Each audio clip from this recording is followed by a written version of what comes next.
La vida de Karen Snyder terminó de manera brutal e inesperada, dejando a su familia conmocionada y sin explicaciones. Karen, con apenas 18 años, tenía toda una vida por delante. Era conocida por su corazón amable y su sonrisa acogedora, atributos que le ganaron el cariño de todos en su comunidad.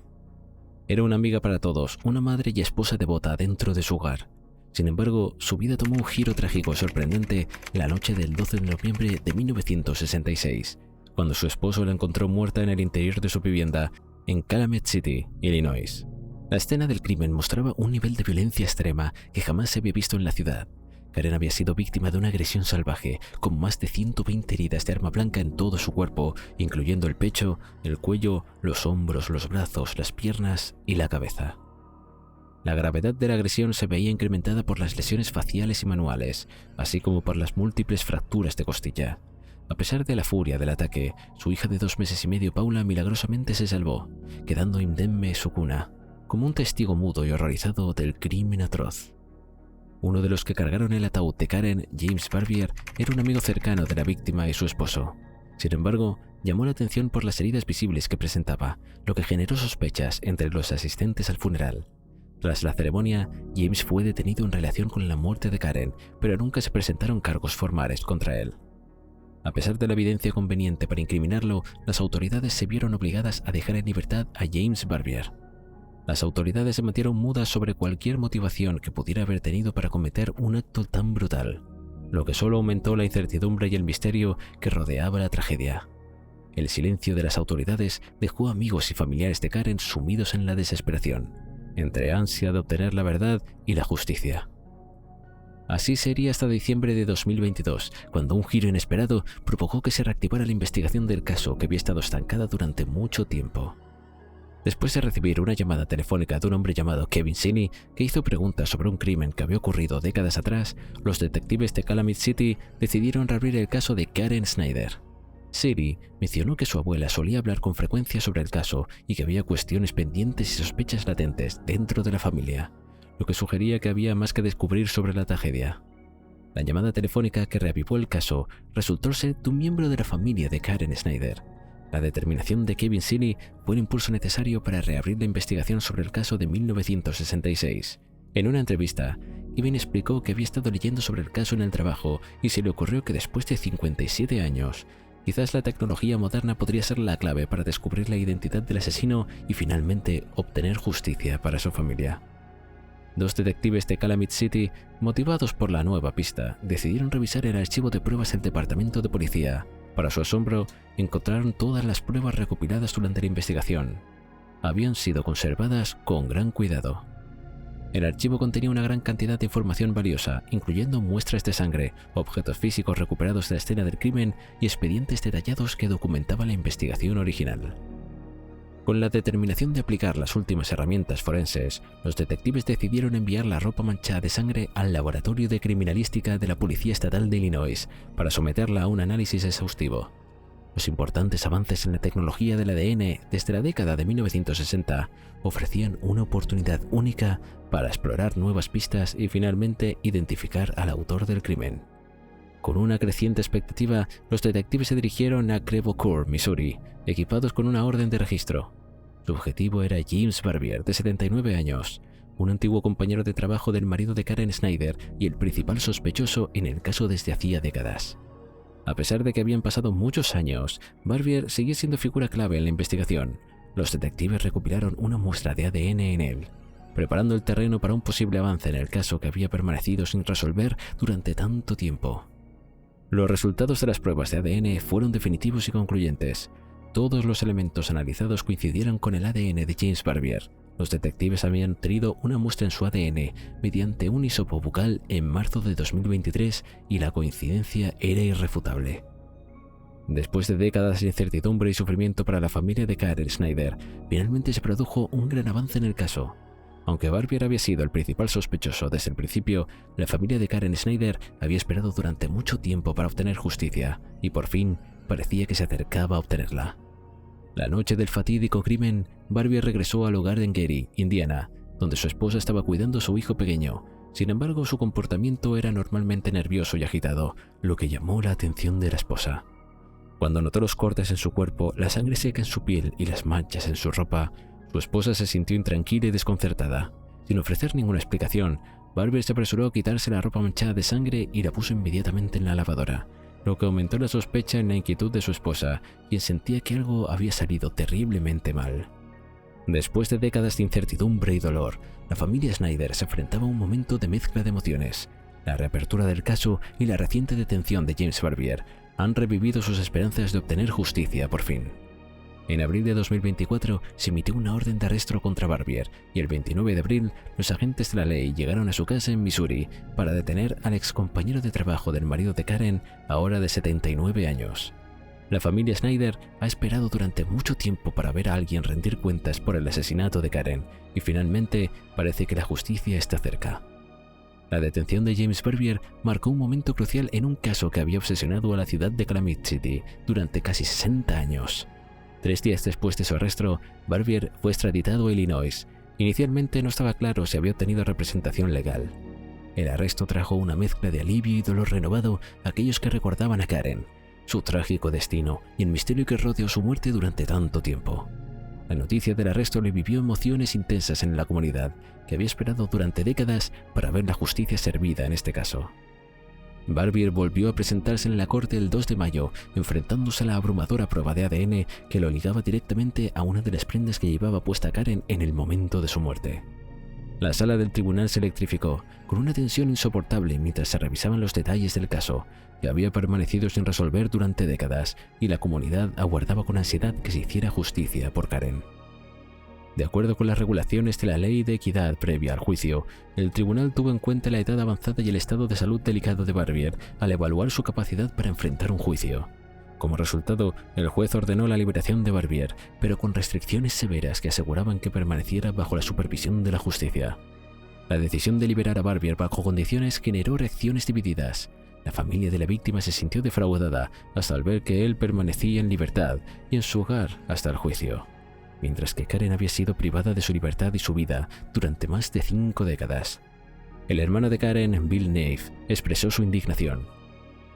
Es inaceptable que él pueda disfrutar de su libertad en casa mientras que mi hermana ha estado enterrada durante 57 años. Ahora, con suerte, debemos presentar un caso sólido para asegurarnos de que pague por sus acciones. Sin embargo, el sistema legal se vio obligado a considerar la edad y el estado de salud de Barbier, lo que significó que no podría ser encarcelado mientras esperaba el juicio, a pesar de la búsqueda de la justicia. Las condiciones de la liberación de Barbier incluían una serie de restricciones estrictas, diseñadas para asegurar que permaneciera bajo la supervisión del tribunal y no pusiera en peligro la investigación. Entre ellas se encontraba la obligación de presentarse regularmente ante las autoridades, la confiscación de su pasaporte para evitar cualquier intento de fuga y la orden de permanecer bajo arresto domiciliario con un dispositivo de vigilancia electrónica. Estas medidas buscaban equilibrar la necesidad de responsabilizar a Barbier con las preocupaciones sobre su salud y edad avanzada. Barbier compareció nuevamente en el tribunal de Markham el 21 de mayo de 2024 para una audiencia de seguimiento. Paula Larson, la hija de la víctima, expresó su alivio y molestia al mismo tiempo, afirmando que si Barbier hubiera tenido más oportunidades, hubiera estado más desequilibrado, podría haberla matado a ella también. Paula recordó que su familia siempre había creído que Barbier era el responsable del crimen y que su padre había luchado incansablemente para llevarlo al caso a la justicia, desde el día en que encontró el cuerpo de Karen hasta su propio fallecimiento. Paula también recordó a su madre como una persona hermosa y muy querida por su familia. Cuando se reabrió el caso, recibió una llamada telefónica que la llenó de esperanza. Fue una de las mejores llamadas que he tenido, dijo. Y luego, cuando se enteró de que el sospechoso había sido arrestado y puesto bajo custodia, una segunda llamada que la emocionó aún más. En un momento emotivo, Paula visitó el cementerio donde yacen sus padres y en voz alta les dijo: «Mamá y papá, lo hemos logrado. Lo tenemos».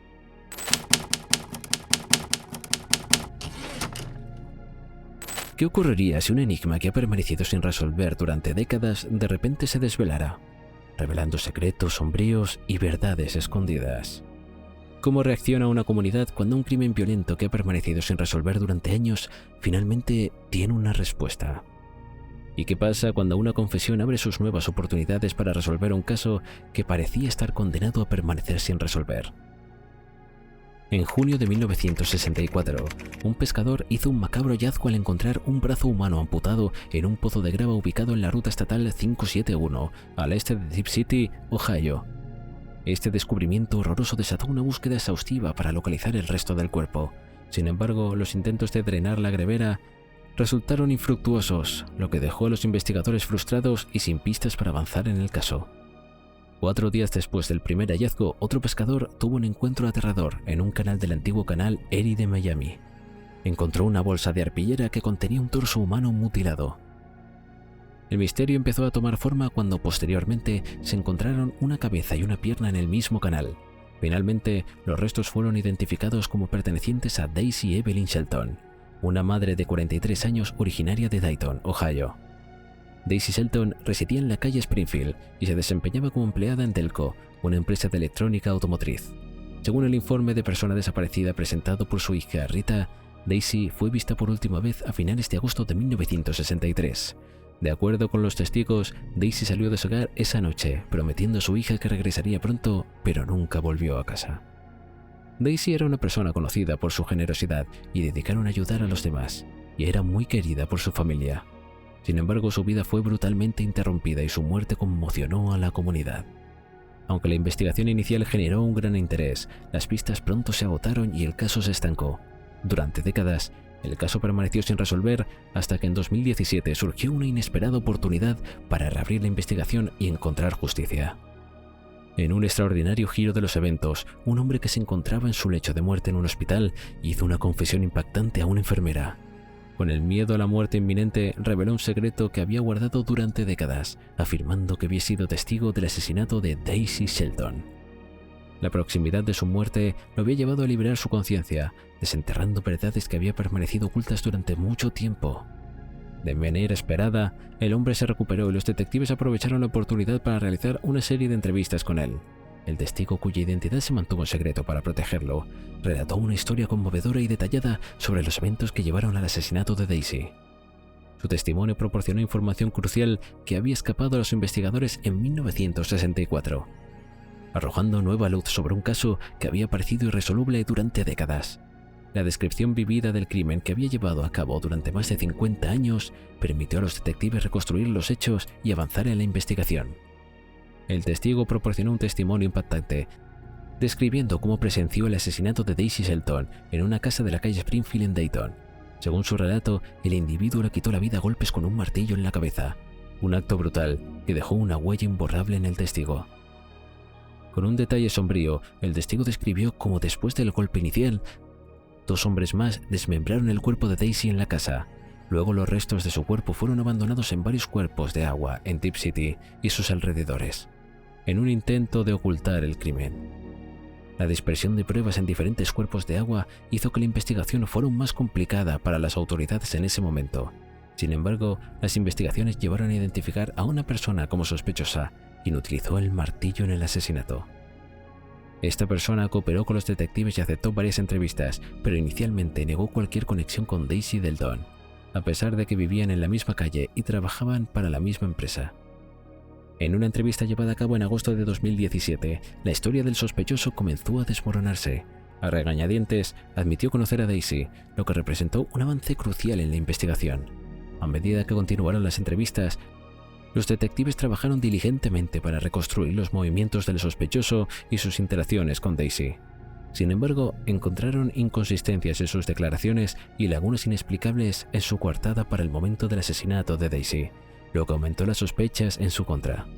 A medida que las pruebas forenses se acumulaban y se combinaban con el testimonio detallado del testigo, la evidencia en contra del sospechoso se volvió cada vez más incriminatoria.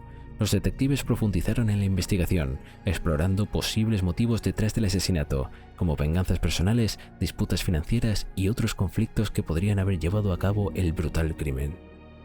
Para fortalecer su caso, los detectives recurrieron a las últimas técnicas forenses disponibles. Reexaminaron la bolsa de arpillera y otras pruebas físicas, con la esperanza de encontrar evidencia de ADN o huellas dactilares que pudieran ligar de manera concluyente al sospechoso con el asesinato. Gracias a los avances en la ciencia forense, pudieron analizar las pruebas con una precisión y detalle que no era posible en 1964, lo que les permitió obtener resultados más precisos y confiables. Mientras el caso se reabrió, la reacción de la comunidad fue diversa. Para algunos, la reaparición de un crimen tan brutal revivió recuerdos dolorosos y emociones intensas, mientras que para otros, la noticia renovó una esperanza largamente esperada de justicia. La cobertura mediática del caso se intensificó y muchos residentes de Dayton y Tipp City siguieron con interés los desarrollos del caso, ansiosos por saber si finalmente se haría justicia. El sospechoso mismo sacó a colación el tema de la caja de manera voluntaria, sugiriendo que podría tener una explicación para la presencia de su ADN en ella. Sin embargo, su intento de desviar la atención fue débil, ya que admitió que la caja había estado en su casa en la calle Springfield Street, lo que contradecía su afirmación de que todo era un montaje orquestado por el testigo para incriminarlo. El sospechoso hizo una confesión clave admitiendo que una caja estaba en su casa y había sido utilizada para transportar los restos de Daisy. Esta admisión fue un paso más importante que la investigación. Además, el sospechoso también admitió que era posible que Daisy hubiera sido asesinada en su propia casa, lo que representó un cambio significativo en su versión de los hechos y se alineó más estrechamente con el testimonio del testigo. Estas confesiones, combinadas con las pruebas forenses, aumentaron la evidencia contra el sospechoso y fortalecieron el caso en su contra. El sospechoso reconoció que su situación parecía estar cada vez más comprometida y que era probable que fuera condenado en un tribunal. Admitió que la creciente evidencia, incluyendo su conexión con la caja, el lugar del asesinato y su relación con Daisy, formaban un panorama que lo incriminaba. A pesar de sus intentos de desviar la culpa, sus propias declaraciones habían terminado por solidificar su condición de principal sospechoso en el caso de Daisy, lo que hacía cada vez más difícil para él escapar de la justicia. Los detectives siguieron trabajando en su caso, reconstruyendo la secuencia de eventos que llevaron al asesinato de Daisy. Investigaron el pasado del sospechoso, buscando cualquier registro de comportamiento violento u otros motivos que podrían haber llevado al crimen. Con las pruebas y las confesiones parciales del sospechoso, el caso en su contra se consolidó, haciéndose cada vez más sólido y convincente. La fiscalía se preparó para presentar un caso sólido y coherente que integraría el testimonio del testigo, las pruebas forenses y las declaraciones incriminatorias del sospechoso. El objetivo era construir un argumento claro y convincente que demostrara la culpabilidad del sospechoso y llevara una condena, brindando finalmente justicia a la víctima Daisy Shelton. El testigo clave testificó en una audiencia del gran jurado, pero lamentablemente falleció antes de que el sospechoso pudiera ser llevado a juicio. El sospechoso, cuya identidad no fue revelada, murió en septiembre de 2022 a la edad de 92 años. Aunque no vivió para enfrentar la justicia, la audiencia del gran jurado proporcionó información valiosa sobre el caso, destacando la exhaustividad de la investigación y la solidez de las pruebas reunidas en su contra. El testimonio del sospechoso y los hallazgos fueron registrados con precisión, garantizando que la historia de Daisy Shelton no se perdiera en la oscuridad. Los funcionarios encargados de hacer cumplir la ley y expertos legales estudiaron cuidadosamente el testimonio del sospechoso y las pruebas recopiladas, esforzándose por reconstruir una narrativa detallada y completa del crimen. La valentía del testigo, que finalmente rompió su silencio después de décadas, fue crucial para reabrir el caso. Su testimonio detallado, junto a las confesiones parciales del sospechoso, permitieron reconstruir la narrativa del trágico final de Daisy Shelton. Aunque la muerte del sospechoso impidió un juicio formal, la transparencia de la investigación brindó un cierto consuelo a la comunidad. Los detectives públicamente declararon que se había hecho todos los esfuerzos posibles para descubrir la verdad y hacer que la justicia prevaleciera. Finalmente, el 29 de marzo de 2024, la oficina del sheriff del condado de Miami anunció que el caso de Daisy Shelton estaba resuelto, gracias a la confesión del sospechoso y otras pruebas. La nieta de Daisy, Maria Walling, expresó su emoción al hablar sobre el caso de su abuela. Su padre, Rodney, también falleció antes de que se conociera la verdad sobre la muerte de su madre. María dijo que la familia siempre se sintió frustrada por no haber encontrado al asesino después de que se encontraron las partes del cuerpo. Aunque conoce los nombres de los hombres involucrados en el asesinato de su abuela, la policía no los había revelado públicamente. María cree que finalmente se encontraron a los responsables, que habían 3 personas involucradas. Aunque la familia tiene respuestas sobre quién fue el responsable de la muerte de Daisy, la policía aún debe confirmar el motivo detrás del crimen. María se siente mal por las familias de los involucrados, que pronto se enterarán de la verdad sobre la muerte de su abuela. Aunque el caso de Daisy Shelton no llegue a un juicio formal, la perseverancia en la búsqueda de la verdad y la justicia, gracias a los avances de la ciencia forense y la valentía de un testigo clave, han asegurado que su historia no se olvide con el tiempo.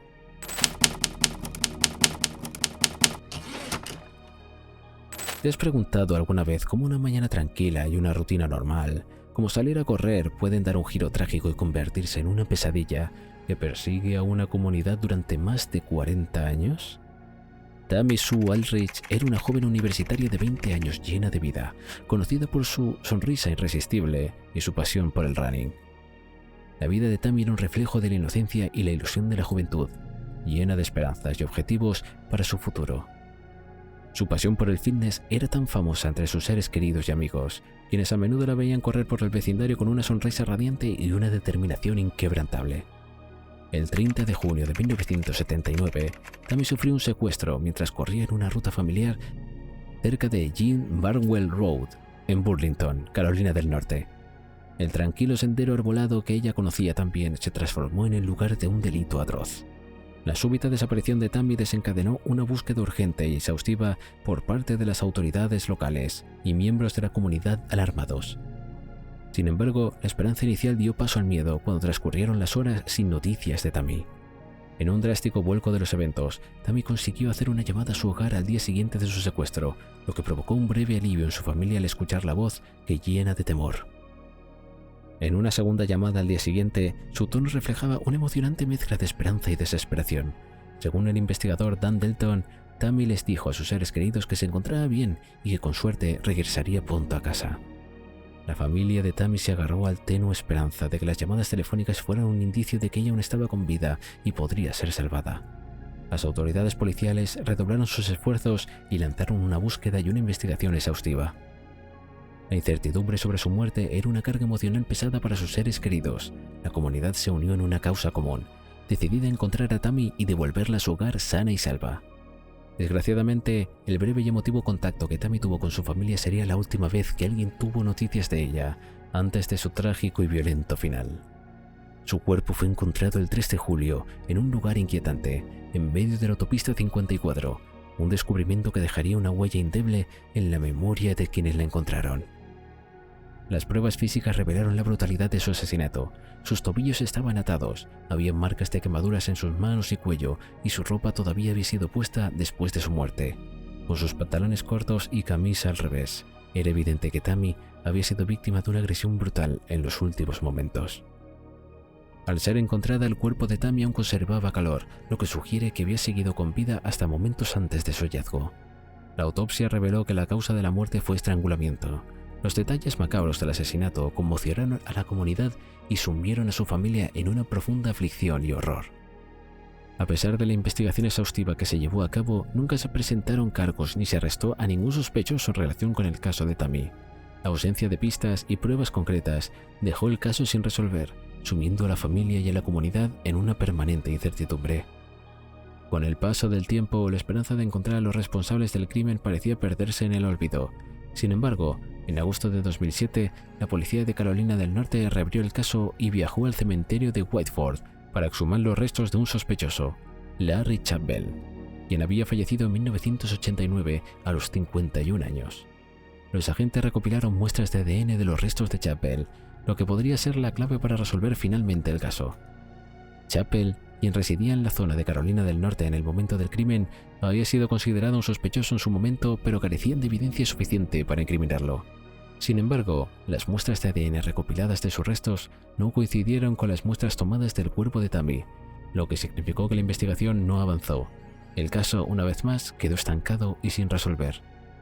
En 2021, la agencia decidió reabrir el caso de Tammy, motivada por los importantes avances en la tecnología forense y una renovada determinación de brindar justicia a la familia de la víctima. Las nuevas técnicas de análisis de ADN y procesamiento de pruebas ofrecían la oportunidad de descubrir pruebas que habían sido desapercibidas anteriormente. Los investigadores confiaban en estos avances tecnológicos y finalmente revelaran la verdad de la identidad del asesino de Tammy y permitieran cerrar el caso una vez por todas. La reapertura del caso trajo consigo un renovado sentido de esperanza y urgencia. Un nuevo investigador se sumergió en los archivos antiguos y encontró un nombre que había pasado desapercibido hasta entonces, solo una hoja de papel con un nombre que no había visto antes. El sheriff Terry Johnson destacó la importancia de este hallazgo, ya que encontrar un nombre o una pista que era lo que impulsaba a los investigadores a seguir adelante.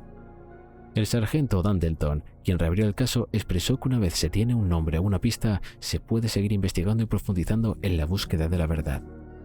El 4 de abril de 2024, la oficina del sheriff del condado de Alamance hizo un anuncio histórico. Después de décadas de investigación, finalmente se reveló la identidad del asesino de Tammy Sue Aldrich, Gary Lane Laframboise. Laframboise, quien había fallecido en 2020, era el principal sospechoso del brutal asesinato. En el momento del crimen tenía unos 19 años y vivía en Graham, un pequeño pueblo cercano a la ciudad donde se encontró el cuerpo de Tammy. La cercanía de Laframboise era la escena del crimen y su pasado delictivo sugerían un patrón inquietante de comportamiento. Los 3 meses después de la muerte de Tammy, Laframboise fue detenido por un secuestro no relacionado y por impresionar a un oficial de policía. Mientras estaba en prisión preventiva, cometió un delito grave contra un guardia, lo que reforzó aún más su historial de violencia. Posteriormente, cumplió condena en prisión desde 1980 hasta 1982, lo que confirmó su tendencia a cometer actos violentos. Los investigadores habían identificado a Laframboise como un sospechoso potencialmente gracias a evidencias de ADN años atrás, pero se encontraron con un obstáculo significativo. Para avanzar en la investigación necesitaban obtener una muestra de ADN de un familiar directo de Laframboise, lo que los llevó a establecer contacto con la familia de él y finalmente obtener una muestra de ADN de la hija de él. La comparación de su ADN con las pruebas recogidas del cuerpo de Tammy Sue Aldrich arrojó una coincidencia concluyente. El desarrollo fue una prueba crítica que confirmó la participación de Laframboise en el crimen. El sheriff Johnson dijo lo siguiente durante una emotiva conferencia de prensa, un poco de cierre. Los familiares de Tammy están contentos de que el caso esté cerrado, pero aún tienen preguntas, expresó su tío.